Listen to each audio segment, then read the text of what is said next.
Hello, Illinois Tea Party leaders. It's Andrew Gosser from Illinois Tea Party here.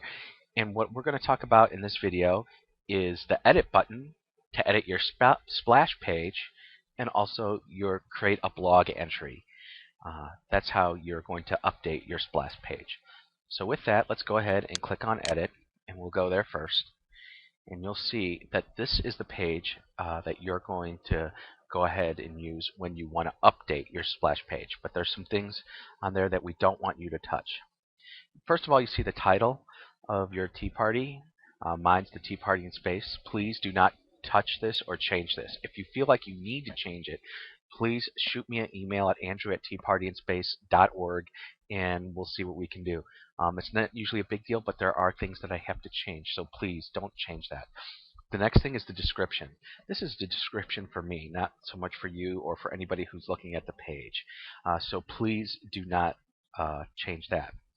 Now this is the big one. You see the group email address. Please do not change that. Don't touch that. That is an email address for Drupal, the system that we're using. Drupal is used by the White House, Congress, Fox News, Chicago Blackhawks. All these really high-powered organizations use Drupal, and this is kind of like the Tea Party in Space splash pages email address internal to Drupal. The next thing you see that right there, that box where it says the mission statement, that's what you're going to update. We're not going to talk about that in this video. That's a whole other video in of itself. Keep on going down there. You'll notice the next thing we have is the private group. You do not want your group to be private. You want as many people as possible to join your tea party. So make sure that you do not go ahead and check that.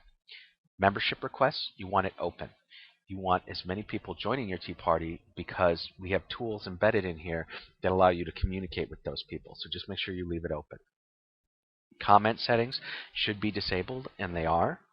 And then you have down here at the bottom file attachments. And as you can see, you just have to simply choose a file.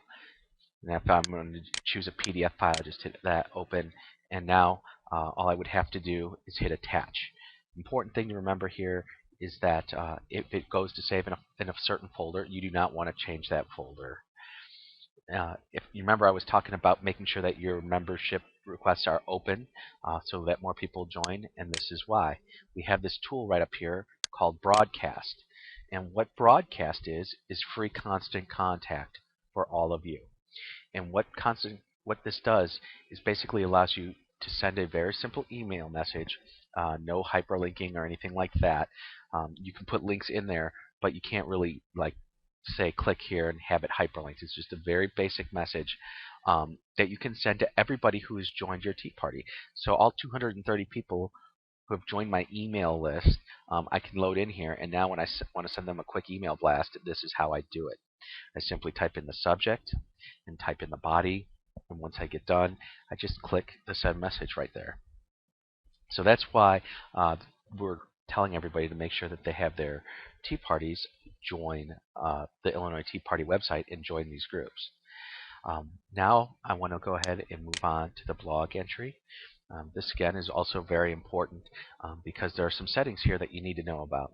Obviously, the title, you're going to fill that in every time, and again, there's the body. We're going to go ahead and talk about that in another video, but not in this video. So we're going to continue to scroll down there, and now we're going to look at some things down here at the bottom of the page that are important. The first thing you see is the vocabularies and the category. This is absolutely the most important thing on this page.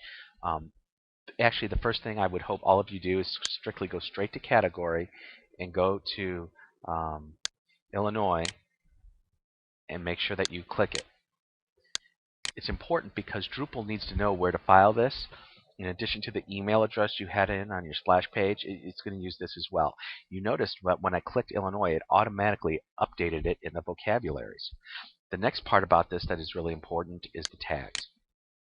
So if I was writing a blog entry on, let's say, the International Space Station, the first thing I would do is always put in my tea party, the Tea Party in Space. And then because this was the International Space Station, I would put the ISS, maybe science, and research. I would never put more than 4 things, but definitely I would always put my Tea Party there. So that way, people who start doing searches, you know, they can find specific things by searching for Tea Party in space and science. This would automatically come up, and you notice again the vocabularies have automatically updated. The file attachments right here are absolutely the same as it was on your splash page. Also, the comment settings, you notice that it's disabled, but they also have this discuss enabled. You need to uncheck that.